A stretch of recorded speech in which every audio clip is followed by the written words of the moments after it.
Dublin Castle is considered by many to be haunted, with stories of spirits and unexplained occurrences circulating. Stories feature the spirits of defeated invaders buried below the castle, a woman who lost her beloved in a battle, a lady in red, and a soldier still guarding the castle, though these can be viewed as anecdotes rather than historical fact. Located in the heart of Dublin, Dublin Castle has a history dating back to the 13th century, when it was originally built as a fortress by the Anglo-Normans to demonstrate control over the city. Allegedly, it was built on the site of a Viking settlement. Over time, it evolved from a military stronghold into the administrative and political centre of English and later British rule in Ireland. The castle complex features a mix of medieval, Georgian and Victorian architecture, displaying centuries of expansion, renovation and adaptation. It has witnessed sieges, rebellions and executions, serving as the home of the Lord Lieutenant of Ireland and hosting key government offices. In 1922, after Ireland gained independence, Dublin Castle became a symbol of the new Irish state, with it housing government departments and ceremonial events. Its rich history makes it a compelling site not just for politics and culture, but also for any legends and ghost stories that have spawned amidst its ancient walls. Fun fact, between 1866 and 1878, the author of Dracula, Bram Stoker, worked here.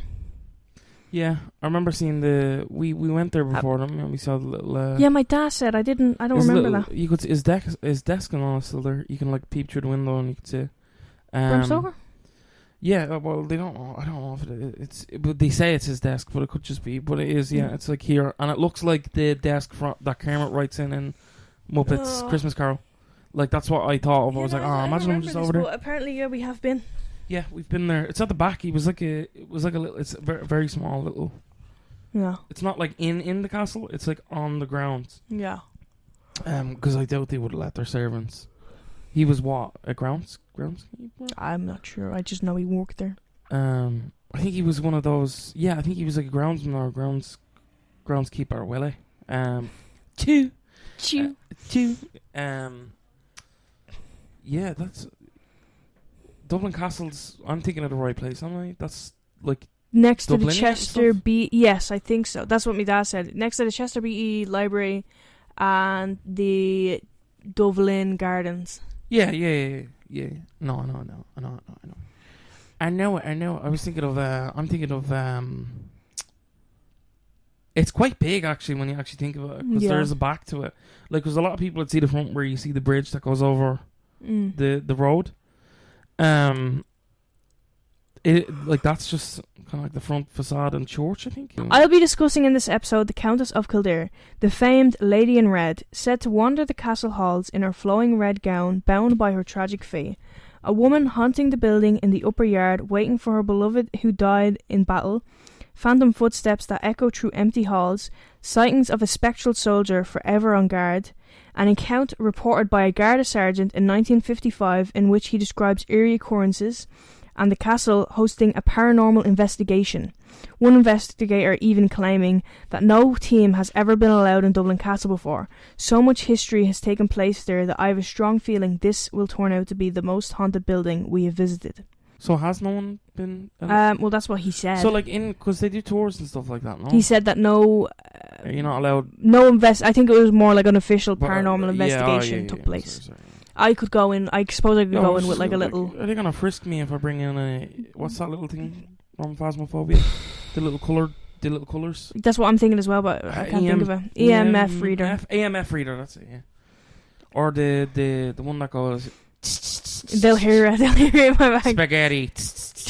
Do you have something in your bag that we haven't seen? It's like it's me phone. No? He's lying. In the purse. The ghost is a fucking snitch. One of the ghosts is supposed to be a guard still on duty, so fucking he's helping his own. He done it again. Various accounts have suggested that the castle is built upon the decapitated bodies of invaders. I did mention this was Viking settlement originally. Yeah. Is this wait, the decapitated ones, would they have been us decapitated, or would it have been why Say what you said. Decapitate. Decapitated. Sorry, I struggled on that word. Would it have been us decapitated or our invaders? Invaders. That's or people cold as invading the... Well, I don't know. I don't know.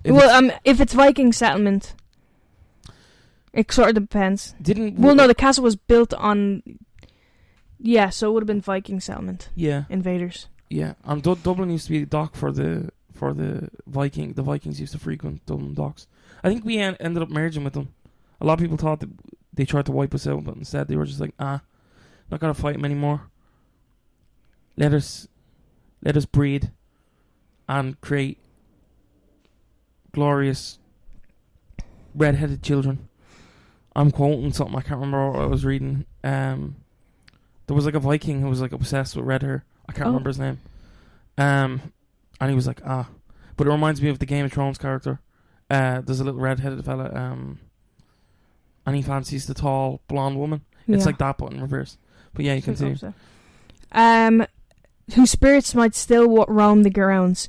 Visitors and staff have reported many strange occurrences, such as lights flickering on and off by themselves, or the sounds of coal being shovelled even when the rooms were empty. The reputation of the castle is often a feature in any ghost tours around Dublin.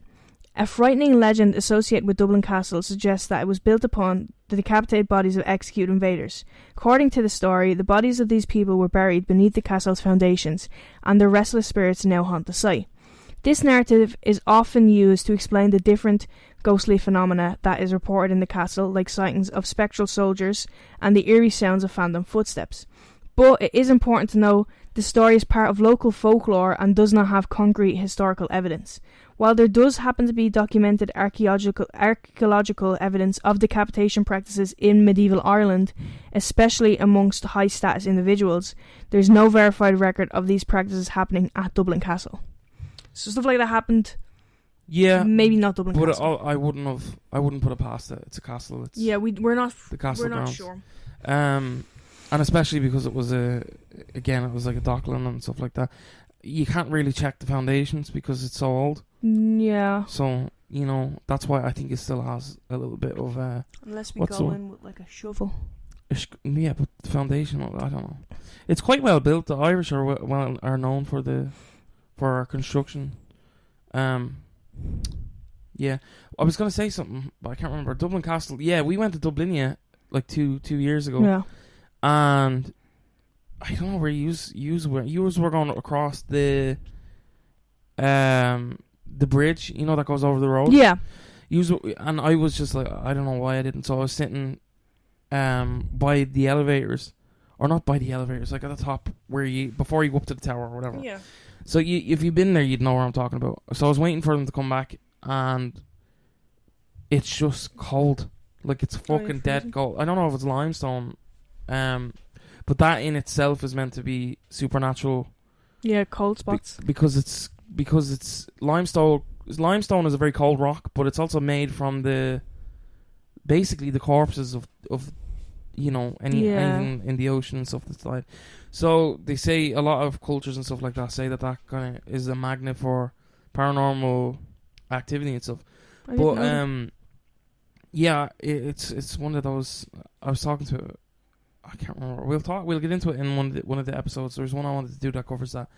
But yeah, it was just ice cold up there, and your hair just stands on end. And like I remember sitting there, and I was like, when you're in an elevator and you get that little. Yeah. That's what I felt, and I was sitting there, and I was like, this is weird, and I'd never known it was haunted, and I didn't look into it until now. So this is interesting. But I didn't know it was haunted either. It is because it's just there. It's like yeah.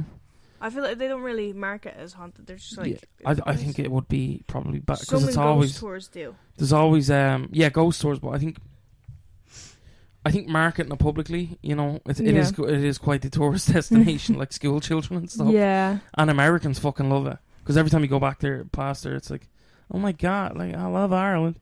I fucking love that video. I love it's a load of punts and once. Americans are alright.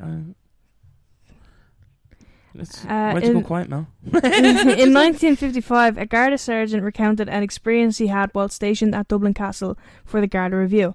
He said that he was alone one night in the dormitory when all of a sudden the light switched itself off.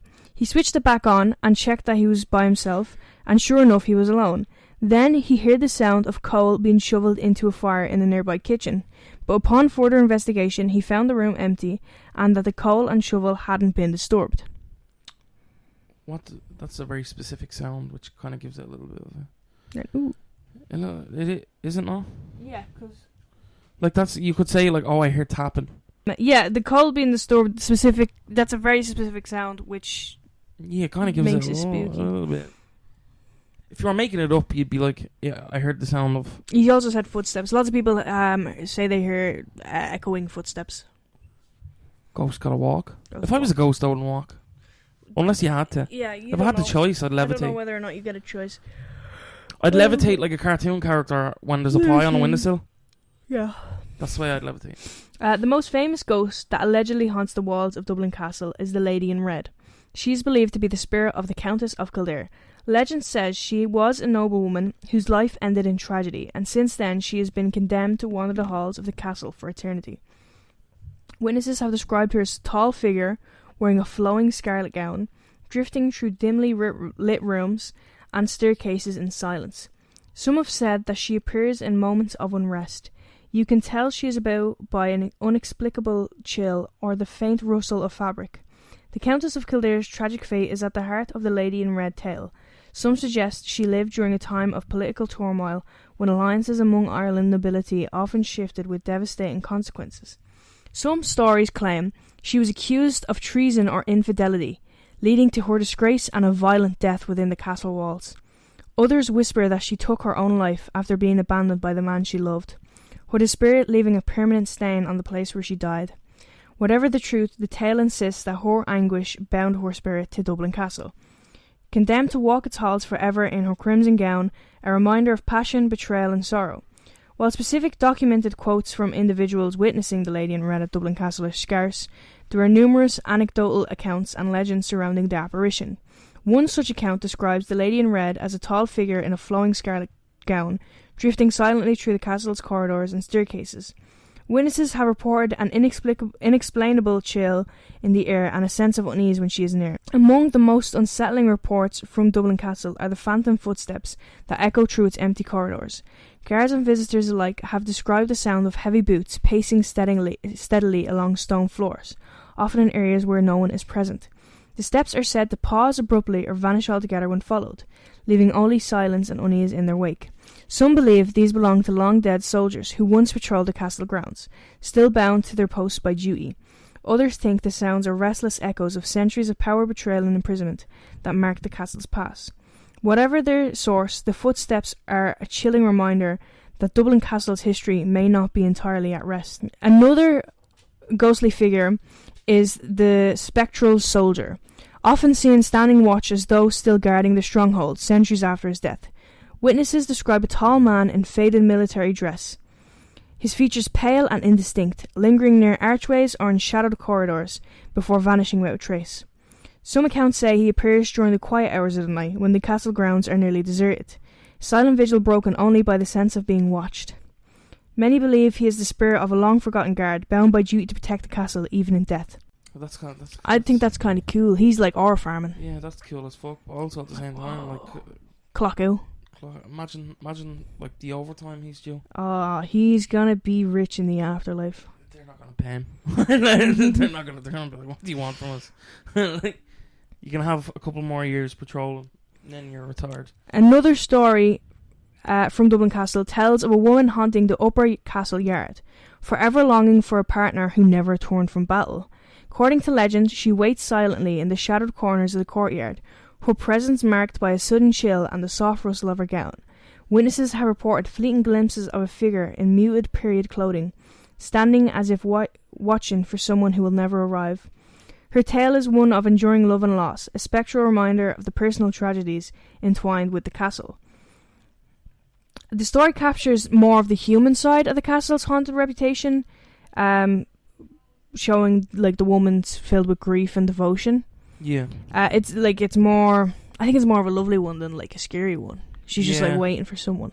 Yeah, it's kind of a tragic, more heartbreaking kind of. I feel like a lot of them are. I don't think there's one where I'd be like scared. Because the lady in red, she's kind of... She's just wandering. Yeah, although she died violently, it's said, so maybe she's up to no good. Yeah, but I think... No one's like reported... I don't think every spirit who's been murdered tragically, I think, yeah, a lot of them would be, but some of them are just like, you know what? I've had maybe she's already had her time giving out, and she's like, you know what? Because she's just like walking around silently. Yeah, she's just patrolling, just chilling. Like if I was a ghost, like I'd be mad for a while, and then I'd just be like, you know, fuck it. Have no time to be upset. Having the time for you. Dublin Castle it is an interesting location with the. Yeah, it's right in like the heart of town. I'd say it's the heart of town, and then it's kind of what is it? It's. You know, the Viking kind of aspect of it, and they have the Dublin Museum. Yeah. They have fucking all that shit. I think it's interesting. Ghosts are always interesting. I've seen people talking about it, and they're saying that it's like echoes. Yeah. Of I don't know. I can't remember what the words were, but it's an echo of energy or whatever the fuck. Which is kind of it's creepy if it is, because it's almost as if history is stuck on a loop. Because of its tragedy, you know what I mean? Yeah. But yeah, I like it. A lot of the ghosts. What's this? This is gonna sound strange. Are they Irish ghosts or are they English colonist ghosts? Well, one of them is the Countess of Kildare. Yeah, but back then the woman they used to just be like, yeah, like there was a king. Well, I'm not sure. I don't know. I think it's odd though. You'd have a mix mash in there. Yeah, I'd say so. And especially the area as well would have been. You know, the plague and stuff like that was rampant. That museum is really interesting though as well. Dublin, it's not just Irish Vikings, it's the poverty-stricken places and stuff. Yeah. Around Dublin. Because Dublin Castle is kind of like the main landmark in town, if not. I feel like there's a lot. There is a lot. And there is a lot of haunted stuff in town, so we could. Yeah. Oh yeah, no, there's a ton of stuff. Do more episodes. There's a ton of stuff. There's a street that I want to do, and I won't name it yet, but that one's crazy, and we have a lot of family stories and encounters from it. I'll tell you off the oak, but we'll eventually get around to an episode. Dublin Castle's haunted reputation drew formal attention when a paranormal investigation team was granted rare access to the site. Investigators described the location as unusually charged, with unexplained temperature drops, sudden noises, and reports of movement in rooms thought to be empty. Some claimed to hear disembodied voices on recordings devices, while others noted that electrical equipment malfunctioned without reason. The team suggested that the castle's long history of political intrigue, imprisonment, and bloodshed had left a powerful imprint on its walls, making it one of the most active locations they had ever explored. Their findings added weight to the long-standing local belief that Dublin Castle is haunted. The ghost stories linked to Dublin Castle are part of Irish folklore and oral tradition rather than verified historical fact. While the castle's long history of political conflict provides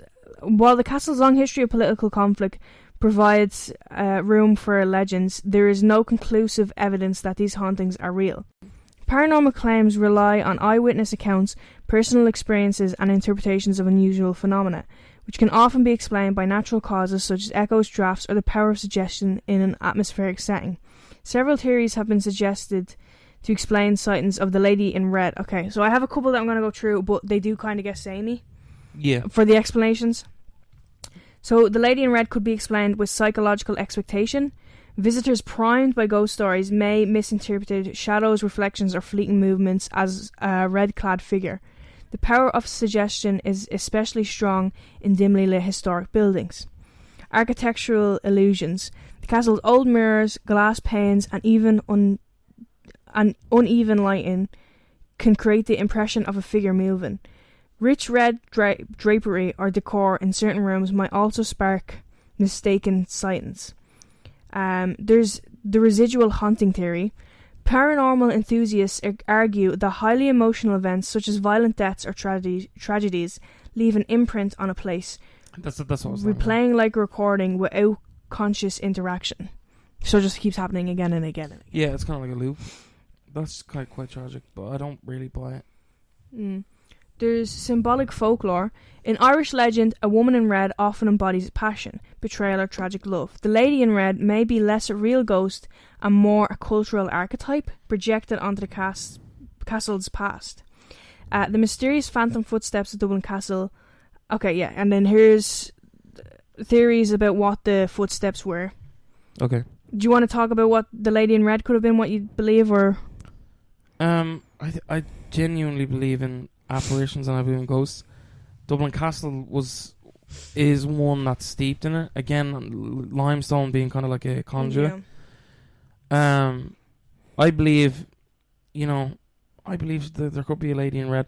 The part that did we have red colouring for our clothes back then? Because I remember reading that we didn't really get into the dye trade until.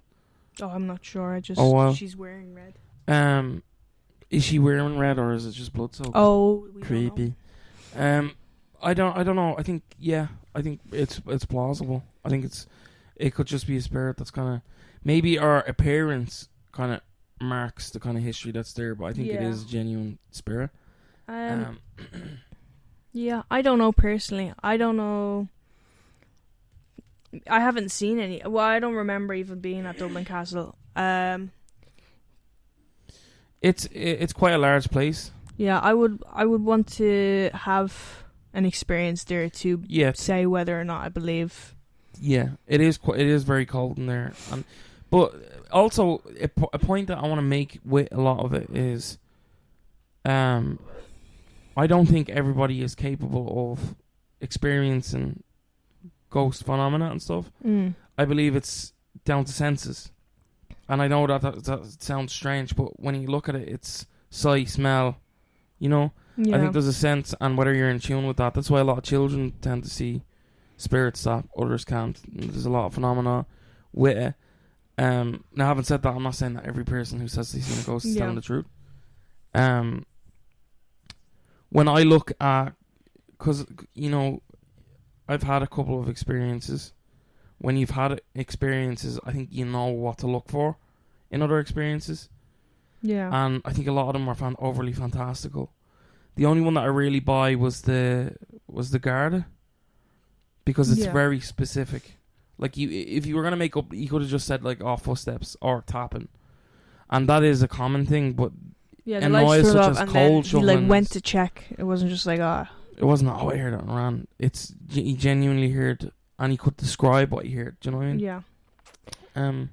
Yeah, I think I buy that place is haunted because it's definitely, and especially with its history. It used to be a prison, because it was built by King John in the 1200s. What would that be? Basically 1200.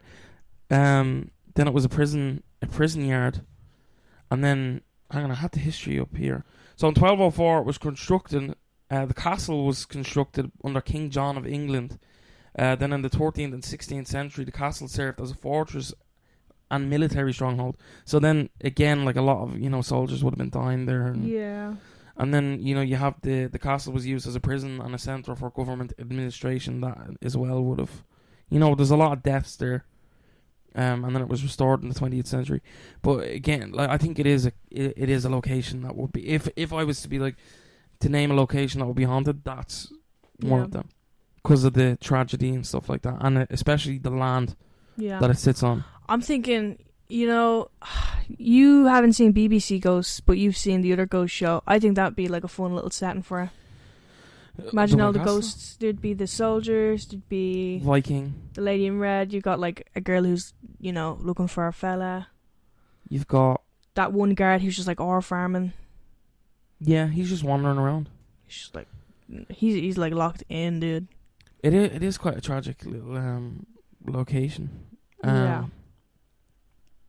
The beheadings and stuff like that. What gets me is they're saying that there's no evidence of it, but we do know that beheadings took place. There's evidence of it happening. There's no evidence that it happened there, but that's not to say like it didn't happen. Yeah. It's just we don't know for sure if it happened there. Yeah, I don't know. Or are they saying that there's no evidence and they have the evidence because they was shanking us? I don't know. Again, a lot of our stuff is destroyed, no? Documents and stuff like that was destroyed. There was an event. And then also, we're not great at documenting stuff. We rely on I don't know if I'm saying this right, oral tradition. Yeah. But yeah, that's more in the case of like folklores and legends. Yeah, and that's why a lot of the time people kind of are like, you don't have any evidence because you didn't write it down. You didn't write it down? No, because I couldn't fucking write it down. Yeah, you wouldn't let me. You wouldn't let me. And when I drew it in the sand, the sea took it. And then what happened? Now the Selkies know. Now the Selkies know. I want to do an episode about Selkies. Selkies the seal, isn't it? Yeah. Selkies. Okay, I have theories on the footsteps, and then that's all I've got. Okay. So theories about what rational and supernatural explanations for what the footsteps were. First of all, acoustic phenomena. The castle's stone corridors and vaulted ceilings can amplify ordinary sounds, making footsteps from another part of the building seem closer or untraceable. Just as I'm talking about the architecture, apparently it's like really gorgeous just in there. Oh yeah, no, the architecture. There's like all these different sort of eras because it's just constantly evolving. It's kind of like a Frankenstein. Adapting. Yeah, it's kind of like a Frankenstein because it's huge. Like you don't realize how big it is because at the front, like even with like the most iconic part is the bridge. Yeah, and even that's like one of the later installations that they just built because they were like, fuck, we need to connect these two buildings. But there's a road there, so they're like, Sky Bridge. Is that Dublin Castle? That's Dublin. That's part of Dublin Castle. That's part of Dublin Castle? I'm nearly sure. Have I been thinking of the wrong place? I don't know, because you kept talking about the Blinia and like the church. Is that part of Dublin Castle? I think it's on the grounds. Oh yeah, it might be on the grounds. No, it's Christ Church. Yeah, alright, well, I've been giving everyone false information. I was wondering why you're talking. I was like, wait, what? Yeah, well, that's probably also haunted. Yeah, but Dublin Castle. No, I was thinking of the right place. It but is on, it's on the grounds. Yeah, it's on the grounds. No, sorry, Dublin Castle is up by the. Yeah, no, it's the area that I'm thinking of. It is. That's what I'm on about. Yeah. Because St. Patrick's Cathedral's around the corner. No, I wasn't giving wrong information. I am towards the end with the bridge and stuff like that. I'm thinking of you. But the earlier statements about but it is the spooky feelings and stuff wasn't there. But that's probably also haunted, so we could probably get to that one day. Yeah, more than likely is. Structural settling. So like when your house is settling at night, the noises. Old timbers, floors, and walls expand, contract, and shift with changes in temperature or humidity, producing creaks and taps that mimic a walking rhythm. I don't know if I'd believe walking noise when it makes like the creaking and stuff like that. Yeah, I think walking is a very ununique. What's particular sound. Yeah, it's a very what walking sounds like. You know what it sounds like. If you know what creaking sounds like. If something fell over and something walking, like they're two very distinct. You know what it sounds. It doesn't sound like difference. a settling. Again, psychological priming. Visitors aware of the castle's reputation may interpret random noises as footsteps, especially in silence or low-lie. Residual haunting theory. Believers suggest the footsteps are an echo of past guards or prisoners, energy replaying itself as time has imprinted their presence on the building. Oh wait, I have some theories on what the soldier was as well. Okay. What do you think the footsteps were? Actual footsteps or? Yeah, actual footsteps. I think actual footsteps are echoing. Yeah, whether it was a ghost or not, it's footsteps. Yeah, footsteps are footsteps. Because it is quite big, and I do think it could have, like... Yeah, no, it could have echoed. True. And by the time you run into the next room, whoever was making the footsteps could have just walked away. Yeah. Sightings of the soldier can be... Okay. Theories about the soldier. Number 1, pareidolia. I don't know if I'm saying that correct. This is the tendency of the human brain to perceive familiar shapes, like the human figure, in shadows, reflections, or patterns in dim light. In the castle's dark corridors, fleeting glimpses could easily be mistaken for a soldier. Number 2, historical reenactments of memory. Visitors may unconsciously project the castle's past onto their perceptions. Knowing the site's history of guards, soldiers, and battles primes people to see what they expect. So they're thinking about nights, they see a night. Lighting and architectural effects. Candlelight, flickering lamps, or gaps in windows can create illusions of movement or figures, which are magnified in the castle's shadowy interior. Now this one, that actually kind of has some, because it is said that he's always in the like shadowy corners of the room. Yeah. So maybe, or again the residual energy theory. See, I really want to believe in the soldier guy. He's kind of cool, but I do think it could just be, you know, the familiar shapes one in like the low light. Yeah. Or the lighting, because it was said that he was in corners. Yeah, I don't know. I believe less in the historical like reenactments, like you're thinking of soldiers, so you see a soldier, unless it's like a glimpse of it. I think it's I think what a lot of the explanations they try and come up with are more fantastical than it actually being. You know, I don't know, like the whole thing of like, I don't know, if you're seeing, I think some people can trick their minds into seeing something if, you know, they're freaked out enough. Like if you're freaked out and you're like, oh my god, what was that? What's that? You're gonna trick yourself into seeing it. But I don't know. You have to look at. I do think that, because sometimes like YouTube paranormal investigations you see, where they're like super freaked out, they're like, oh, we're gonna see something crazy. Yeah. And they're like, oh my god, did you just see that? And it's like, it's nothing. Yeah, it's like, it's just a person. It's just like a normal person walk by, they're like, oh my god. Oh my god, did you see that? And it's like he works there. And there is a lot of them now, and it's kind of become a genre. Wasn't one of them bought the, what's it called? The Annabelle doll. The Annabelle Museum. I didn't know he was like a yeah, one YouTuber. of them was in with, what is it? You know, the one with the Bieber call. I don't actually know him, because I was so Colby. Oh, was it Sam and Colby? No, it's their like mate, like they do videos with it. I didn't know. The other chap is like a comedian. I had to Google the guy who's a comedian who bought the Annabelle doll.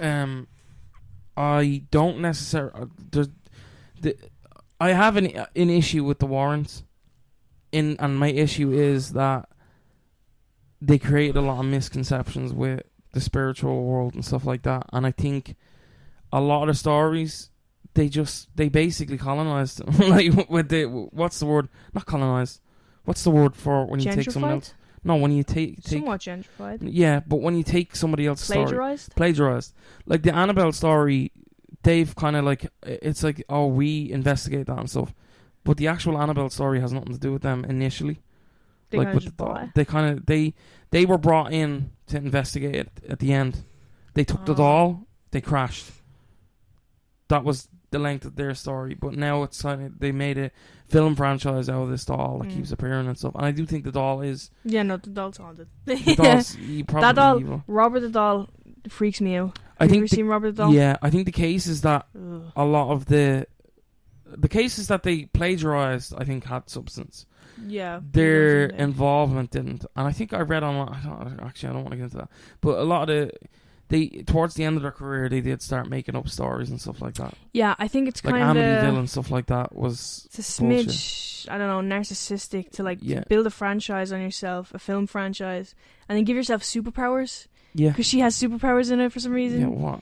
She can, like, look at a picture, and if you're smiling in it, she'll know you had a happy day at the beach. Yeah, you're fucking... I don't know. I think also that, for the parent to set, like, 3 steps back for it. Because now everybody's like, ghosts are doing this, and they're fucking shit up. And it's like, I think it's energy. Energy can't be created, can't be destroyed. I don't think it's the looping thing. I think it's genuinely people. And I think, you know, they've passed, and they're still here for whatever reason. And I think they kind of bastardized it by making a whole cinematic universe of it, which is crazy. I didn't even know.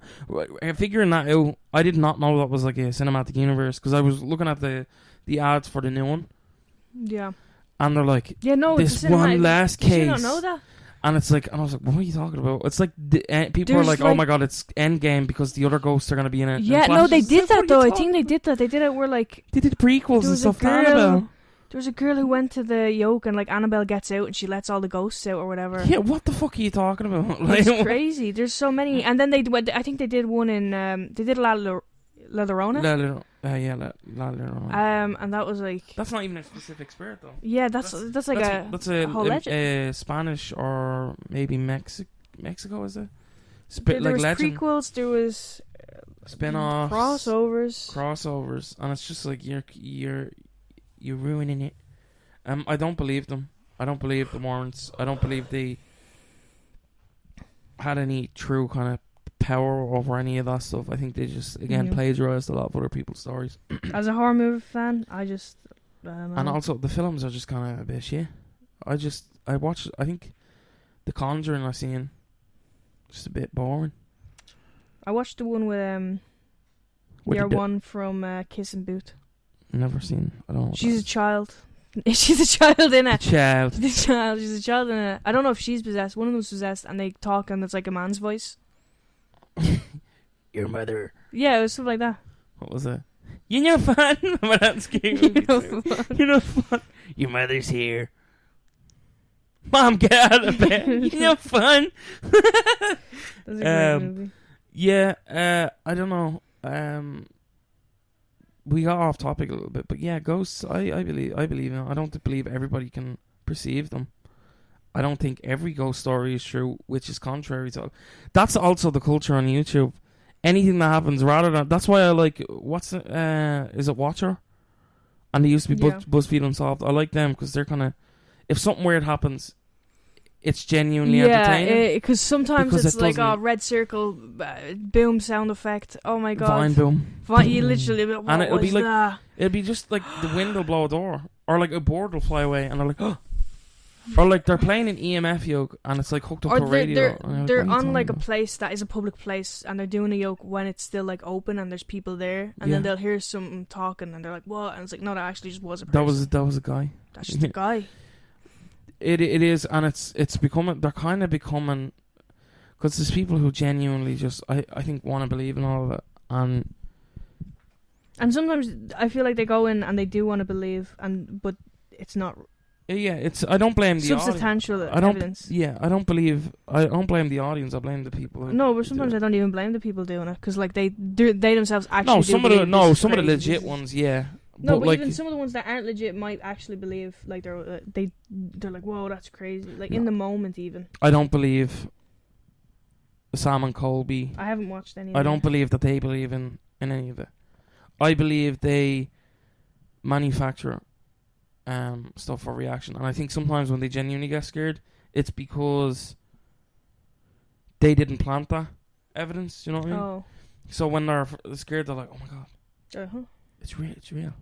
So they're more lenient into believing it. But I don't know. I don't. I just pisses me off.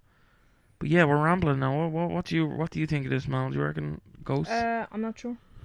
I'd have to be there to, you know. I'd buy that there is ghosts.